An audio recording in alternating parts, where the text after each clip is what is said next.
So ఇక్కడ third problem తీసుకున్నట్లయితే A and B invest in a business in the ratio 4:5. After 10 months, B leaves the business. After withdrawing his investment in the first year, the business made a profit of rupees 49,000. What is B share అన్నాడు అనమాట.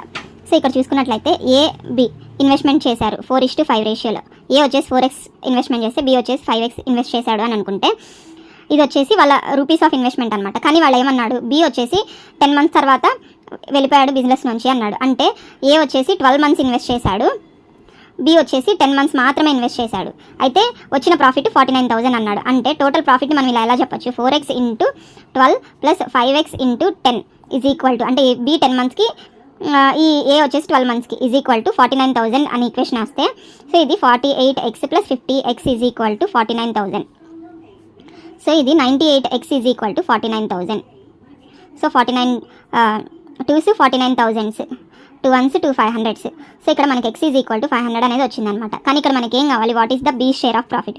B share of profit ఏం చెప్పచ్చు, 10 monthsకి 5x rupees, 10 into 5 into 500 ఇది 25,000 అనేది వస్తుందన్నమాట.